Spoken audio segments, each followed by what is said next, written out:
پاکستان کے ضلع قصور کے اس نوجوان مجاہد کی کہانی جس نے اسرائیل کی سرحدوں کو ہلا کر رکھ دیا۔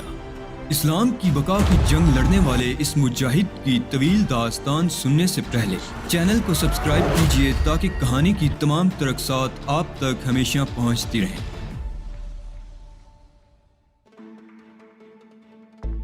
اگر تم چاہو تو سالی ناز سے بھی مجھے رخصت کر دو، یہاں سے میں فرلینو نکل جاؤں گا۔ ہرگز نہیں مسٹر علی، جو ڈیوٹی میرے سپرد کی گئی ہے اس میں کوئی تبدیلی میرے لیے ممکن نہیں ہے۔ ہم لوگوں میں ہر کام پورے اعتماد سے ہوتا ہے۔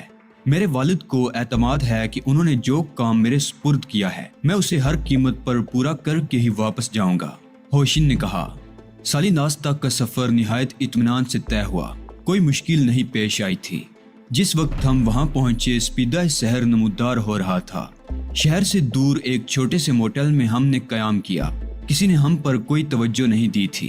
ہوشن شاید ہوٹل کے مالکان کے لیے اجنبی نہیں تھا۔ اس کی وین دن کے 10 بجے تک ہوٹل کے مالکان کی تحویل میں رہی اور 10 بجے وہ مجھ سے اجازت لے کر چلا گیا۔ میں موٹل کے مخصوص طرز پر آراستہ کمرے میں آرام کرنے لیٹ گیا۔ بڑے اطمینان سے مجھے نیند آ گئی تھی۔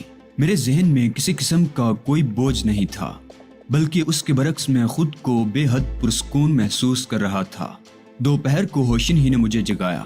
2 بج چکے تھے اور اسے سخت بھوک لگ رہی تھی۔ مجھے معلوم تھا کہ تم نے ناشتہ بھی ٹھیک سے نہیں کیا، اس لیے میں نے لنچ کے لیے جگایا ہے۔ لنچ کے بعد تم آرام سے سو سکتے ہو، اس نے کہا۔ او نہیں ہوشن، میری نیند پوری ہو چکی ہے اور اب میں تازہ دم ہوں، بلکہ حقیقتاً اب تمہارے سونے کی باری ہے، میں نے کہا اور غسل خانے میں چلا گیا۔ غسل سے فارغ ہو کر باہر آیا تو ہوشن لنچ کا انتظام کر چکا تھا۔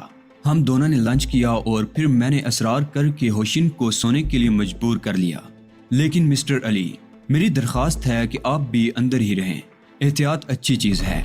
سالی ناز ایک دیہات ہے، یہاں کے لوگ اتنے چالاک نہیں ہیں ہوشن، میں نے کہا۔ پلیز مسٹر علی، میری درخواست ہے کہ یہ تصور آپ ہمیشہ کے لیے ذہن سے نکال دیں۔ امریکن پولیس بے حد ذہین ہے، اس کے جال نہ جانے کہاں کہاں پھیلے ہوئے ہیں۔ آپ جہاں بھی رہیں ہوشیار رہیں، ہوشن نے عاجزی سے کہا اور میں نے مسکراتے ہوئے گردن ہلا دی۔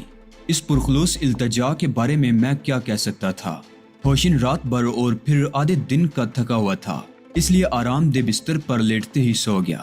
میں صرف اس کی التجا کے احترام میں وہاں بیٹھا رہا۔ میرے ذہن میں لاتعداد خیالات آ رہے تھے، وہ سونی درتی جس سے میں اب وقتی طور پر بہت دور ہو گیا تھا۔ ہاں، ان حالات میں تو پاکستان بھی نہیں جا سکتا تھا۔ حکومت امریکہ ممکن ہے میری گرفتاری کے لیے حکومت پاکستان سے رجوع کرتی اور حکومت پاکستان مجھے اس کے حوالے کرنے کے لیے مجبور ہو جاتی۔ اس طرح میں اب طویل عرصے تک پاکستان کا رخ نہیں کر سکتا تھا۔ میرے تمام اپنے مجھ سے دور ہو گئے تھے۔ ہربنس سنگھ کے لیے میرے دل سے دعا نکلتی تھی کہ خدا کرے وہ میری وجہ سے کسی مصیبت کا شکار نہ ہو۔ اس نے کھلے دل سے میری مدد کی تھی اور اگر میں اسے موقع دیتا تو یہودی نوجوان سے انتقام کے سلسلے میں یقیناً وہ میرے شانہ بشانہ ہوتا۔ میں اس دلیرانہ جوان کی فطرت سے واقف تھا۔ اس کے بعد یہ لوگ آتے تھے، لوئیشی جو میرے دل کی کسک بن گئی تھی۔ ممکن ہے وہ آنسو کسی وقتی جذبے کی وجہ سے اس کی آنکھوں میں آ گئے ہوں، بہرحال وہ میری دوست تھی۔ میں نے ذہن میں لوئیشی کی ملاقاتوں کو دہرایا اور یاد کرنے لگا کہ ان ملاقاتوں میں دوستی کے علاوہ کوئی اور عنصر تھا یا نہیں، لیکن ہر جگہ دوہری کیفیت نظر آئی۔ اس کی یاد بہت دور تک جاتی تھی۔ کوئی بھی کسی خاص جذبے کے بغیر اتنا قریب نہیں ہوتا، لیکن وہ جذبے کبھی لوئیشی کے ہونٹوں تک نہیں پہنچے تھے۔ اس نے بڑی حفاظت کی تھی اپنے وقار اور نسوانیت کی۔ رات ہو گئی، ہوشن تقریباً 8 بجے جاگا تھا اور آنکھ کھول کر جب اس نے مجھے دیکھا تو اچھل پڑا۔ او مسٹر علی، کیا وقت ہو گیا ہے؟ 8 بجے ہیں۔ کمال ہے، میں بہت دیر سویا، آپ تو بری طرح بور ہو گئے ہوں گے۔ وہ اٹھ گیا۔ نہیں ہوشن، کوئی خاص بات نہیں۔ اب کیا ارادہ ہے؟ بس تھوڑی دیر کے بعد سفر شروع کر دیں گے، صبح تک میں تمہیں فرلینو پہنچا دوں گا، ہوشن نے کہا۔ ٹھیک ہے، کافی مل سکے گی یہاں؟ یقیناً ملے گی، میں ابھی بندوبست کر کے آتا ہوں۔ بلکہ راستے کے لیے ہم کافی ایک تھرماس میں بھروا لیں گے، تھرماس گاڑی میں موجود ہے، ہوشن نے کہا اور پھر باہر نکل گیا۔ ضروری تیاریوں کے بعد 10:30 بجے کے قریب ہم نے سالی ناز چھوڑ دیا۔ ہرے بھرے کھیت، عظیم الشان چراگاہیں تاریکی میں ڈوبی ہوئی تھیں۔ ہم ان کے درمیان سفر کرتے رہے۔ چونکہ دن میں خوب سوئے تھے اس لیے اس وقت ذرا بھی تھکن نہیں تھی۔ رات کو 2:30 بجے تک ہوشن برق رفتاری سے ڈرائیونگ کرتا رہا۔ پھر میں نے اصرار کر کے اس سے اسٹیئرنگ لے لیا۔ سڑک سیدھی اور ہموار تھی اس لیے ڈرائیونگ پر لطف رہی۔ راستے میں کئی چھوٹے چھوٹے دیہات پڑے تھے جو تاریکی میں ڈوبے ہوئے تھے۔ بہت دیر خاموشی سے گزر گئی تو میں نے ہوشن سے سونے کے لیے کہا، میں تھک جاؤں گا تو تمہیں جگا دوں گا۔ ویسے تمہاری یہ وین بہت شاندار ہے، یقین کرو مسٹر علی، مجھے ذرا بھی نیند نہیں آ رہی، بلکہ میں تو ان سارے واقعات کے بارے میں سوچ رہا ہوں۔ خوب، کیا سوچ رہے ہو؟ آپ کو میری بات سمجھنے میں کافی دقت ہوتی ہوگی، مگر کیا کروں، میں اس سے زیادہ صاف زبان نہیں بول سکتا۔ اس کی فکر مت کرو، مجھے تمہاری باتیں بہت خوبصورت لگتی ہیں۔ تو تم اپنی سوچ کے بارے میں بتا رہے تھے۔ سان فرانسسکو کی پولیس چاروں طرف پھیل گئی ہوگی اور وہ لوگ چپے چپے پر تمہیں تلاش کر رہے ہوں گے، یا پھر یہ بھی ممکن ہے ابھی انہیں ان بدماشوں کے بارے میں معلوم ہی نہ ہو سکا ہو۔ نہیں ہوشن، ایسا نہیں ہوگا۔ پولیس کو زیادہ سے زیادہ 2-3 گھنٹے کے بعد اس واردات کا پتہ چل گیا ہوگا۔ میں نے ہوشن کو لڑکیوں کے بارے میں تفصیل بتائی۔ ان دونوں لڑکیوں نے ہوش میں آنے کے بعد پہلا کام یہی کیا ہوگا۔ او، تب تو فرلینو میں ہمیں بے حد ہوشیار رہنا ہوگا۔ ہاں، یہ مناسب ہے، میں نے جواب دیا۔ ویسے یہاں سے تمہیں ہالی ووڈ روانگی میں زیادہ دقت نہیں ہوگی۔ لاس اینجلس کے لیے بہت سی فلائٹس جاتی ہیں، ان میں سے کئی فلائٹس فرلینو میں اترتی ہیں، کسی نہ کسی میں جگہ ضرور مل جائے گی۔ صبح کے آثار نمودار ہوئے تو ہم فرلینو پہنچ گئے۔ فرلینو قدرے گرم شہر ہے۔ شہر کے کاروباری علاقے میں خاصی بڑی بڑی عمارتیں تھیں، لیکن ان کی تعداد بہت کم تھی۔ رہائشی علاقوں میں مکانوں کے گرد بڑے بڑے سایہ دار درخت لگے ہوئے تھے۔ اونچی اونچی جدید رہائشی عمارتوں کے ساتھ چھوٹے چھوٹے ڈلوان چھتوں والے مکان زیادہ خوبصورت نظر آ رہے تھے۔ انگور کی بیلوں کی بہتات تھی۔ ہوشی نے بتایا کہ فرلینو سوکھے ہوئے انگور برآمد کرنے میں کافی شہرت رکھتا ہے۔ سرخ ٹائلوں کی چھت والے ہوٹل بریومن میں ہم نے ایک کمرہ حاصل کر لیا اور ہلکا سا ناشتہ کرنے کے بعد ہوشن ایئرپورٹ چلا گیا تاکہ فلائٹ کے بارے میں معلوم کرائے۔ اس کے جانے کے بعد میں آرام کرنے لیٹ گیا۔ ہوشن تقریباً 10 بجے واپس آیا تھا۔ اس نے شام 5 بجے تک کی فلائٹ سے میرے لیے سیٹ لے لی تھی۔ اس سے پہلے کوئی فلائٹ نہیں تھی، لیکن میں نے ہوشن کے چہرے پر کسی قدر سنسنی کے آثار دیکھے تھے، اور پھر اس نے چند اخبارات نکال کر میرے سامنے ڈال دیے۔ میں سمجھ گیا تھا کہ اخبارات میں میرے بارے میں تفصیل چھپی ہوگی۔ پہلی ہی اخبار نے طبیعت خوش کر دی تھی۔ آدھے صفحے پر اس کمرے کی حسین تصویر چھپی ہوئی تھی جسے میں نے ترتیب دیا تھا۔ چاروں لاشیں نمایاں نظر آ رہی تھیں اور اس کے ساتھ ہی میری تحریر کا عکس بھی موجود تھا۔ اس کے بعد خبر بھی پوری تفصیل سے تھی، جس میں شہناز کا تذکرہ بھی تھا۔ دوسرے اخبارات نے بھی تصویریں چھاپی تھیں۔ صرف ایک اخبار تھا جو میری تصویر حاصل کرنے میں کامیاب ہو گیا تھا۔ بڑی دلچسپ خبریں تھیں۔ ہوشن تو سنسنی کا شکار ہو گیا تھا، لیکن یہ تصاویر اور خبریں دیکھ کر میری روح تک خوش ہو گئی تھی۔ ہوشن، تم پریشان کیوں ہو میرے دوست؟ کافی پیو، آؤ، ان اخبارات کے مطالعے کے ساتھ کافی مزید لطف دے گی۔ ہوشن نے گہری سانس لی تھی اور پھر وہ بھی مسکرانے لگا۔ بڑے دل گردے کے مالک ہو علی، مان گیا۔ میں تو اس تشہیر کو دیکھ کر حواس باختہ ہو گیا تھا۔ میں کافی منگواتا ہوں۔ ہوشن باہر چلا گیا اور میں نے اخبار اٹھا لیا۔ پاکستانی نوجوان نے مذہب سے عقیدت کا اظہار کرتے ہوئے 4 نوجوانوں کو قتل کر دیا۔ اسکول آف میڈیسن کی مسلمان طالبہ کو اغوا کر کے قتل کرنے والے انتقام کا شکار ہو گئے۔ مختلف سرخیاں تھیں۔ ایک اخبار نے میرے بارے میں مکمل تفصیل بڑی محنت سے جمع کی تھی۔ اس نے لکھا تھا، پاکستان کے صوبے پنجاب کے رہنے والے اس نوجوان کے بارے میں معلوم ہوا ہے کہ وہ ایک مذہبی شخص ہے۔ برکلے یونیورسٹی میں تعلیم کے دوران ہمیشہ اسے ایک شریف نوجوان تسلیم کیا گیا ہے، جو نہ کبھی شراب پیتا تھا نہ دوسری تفریحات میں حصہ لیتا تھا۔ اس کے گرد لڑکیوں کی بھیڑ بھی نہیں دیکھی گئی۔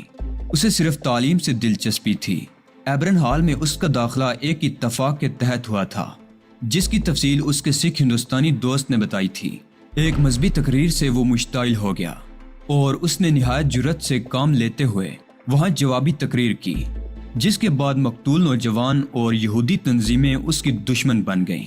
لیکن اس دشمنی کے اظہار کے لیے ایک انتہائی نامناسب طریقہ اختیار کیا گیا اور ایک مسلمان لڑکی کو اسکول آف میڈیسن کے ہاسٹل سے اغوا کر کے مجرمانہ حملہ کرنے کے بعد قتل کر دیا گیا۔ چاروں مقتول نوجوان اس جرم میں شریک تھے، جن کے لاتعداد شواہد مل گئے ہیں۔ لڑکی کو قتل کرنے کے بعد کسی نوکدار چیز سے اس کے بدن پر مقدس نشانات بنائے گئے تھے اور اس کی پیشانی پر لکھا گیا ایبرن ہال کے بڑبولے کے لیے پہلا تحفہ۔ یہ بڑبولا علی یار خان تھا، گویا اسے مشتعل کیا گیا، اور مذہبی اشتعال اسی قسم کے حادثوں کو جنم دیتا ہے۔ پاکستانی نوجوان نے اس چیلنج کا بھرپور جواب دیا ہے۔ محکمہ پولیس کے خصوصی شعبے کے سربراہ مسٹر نوبل مارٹن نے کہا ہے کہ 24 گھنٹے کے اندر اندر اس نوجوان کو گرفتار کر لیں گے۔ انہوں نے سارے انتظامات مکمل کر لیے ہیں۔ کافی آ گئی اور ہوشی نے 2 کپ بنا کر ان میں سے ایک مجھے پیش کیا۔ کافی پیتے ہوئے اس نے سارے اخبارات کھنگال ڈالے اور پھر گہری سانس لے کر انہیں یکجا کر دیا۔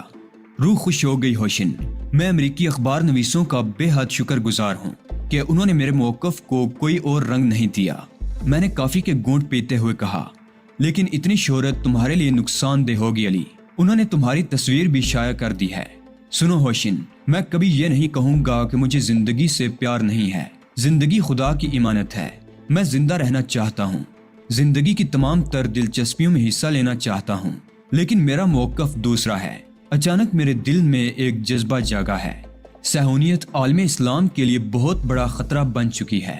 میں اپنا نام بھی دین کے محافظوں کی فہرست میں دیکھنے کا خواہش مند ہوں، اور اگر میری زندگی اس موقف کی نظر ہو جائے تو مجھے زیادہ افسوس نہیں ہوگا۔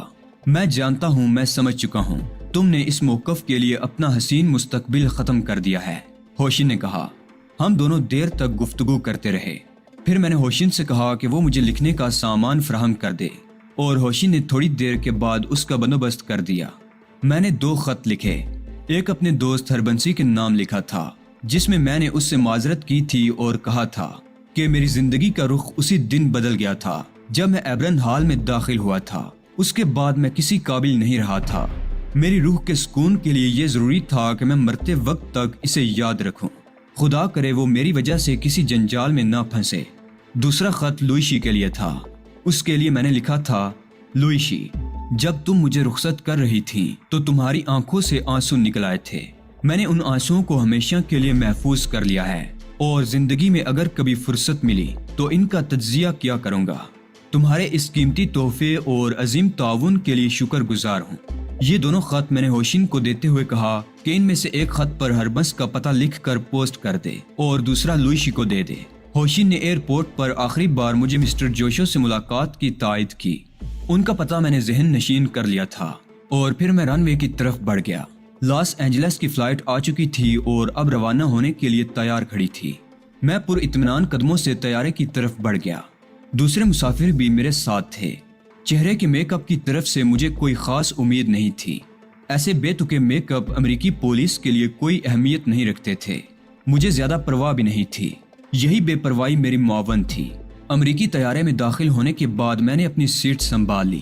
میرے نزدیک ایک بہت موٹی امریکن عورت بیٹھی ہوئی تھی، جس کی آنکھیں اس کے موٹاپے کی وجہ سے کھلنے میں بہت دشواری محسوس کر رہی تھی۔ غالباً وہ سان فرانسسکو سے آ رہی تھی، اس لیے اس پر سکوت طاری تھا۔ جب میں اس کے قریب بیٹھا تو ایک لمحے کے لیے اس نے میری طرف نگاہ کی اور پھر کرسی کی پشت سے ٹک کر آنکھیں بند کر لی۔ جرائم کی زندگی سے میرا کوئی واسطہ نہیں رہا تھا، البتہ قانون کی تعلیم کے لیے جرائم سے واقفیت ضروری ہے۔ جدید امریکی کتابیں میرے زیر مطالعہ رہی تھی، اور میں نے بڑے بڑے مجرموں کے طریقہ کار اور ان کی نفسیات کے بارے میں پڑھا تھا۔ ان میں سے کچھ ضروری چیزیں میرے کام آ گئیں۔ امریکن پولیس میری تلاش میں تھی۔ ممکن ہے اس جہاز میں کچھ ایسے لوگ سفر کر رہے ہوں جو کسی انتظامی محکمے سے تعلق نہ رکھتے ہوں، لیکن اس کیس سے واقف ہوں اور اس سے دلچسپی بھی رکھتے ہوں۔ ان میں کچھ ایسی متجسس طبیعت کے لوگ بھی ہو سکتے تھے جو ان 4 نوجوانوں کے قاتل کی تلاش میں ہوں۔ اس لیے خود کو پرسکون رکھا جائے، کوئی ایسی حرکت نہ کی جائے جو اضطراری ہو۔ بچت کا یہی ایک طریقہ ہے، اور میں نے اسی پر عمل کیا۔ ایک پروقار آدمی کی حیثیت سے سفر کرتا رہا۔ خوبصورت ایئر ہوسٹس سے 2-1 بار میری رسمی گفتگو ہوئی، اور میں نے امریکن لہجے میں نہایت اطمینان سے اس سے بات چیت کی۔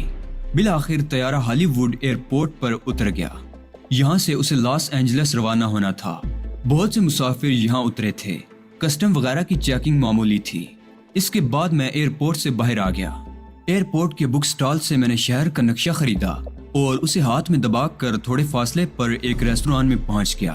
ریستوران میں بیٹھ کر میں نے کافی طلب کی اور نقشہ سامنے کر لیا۔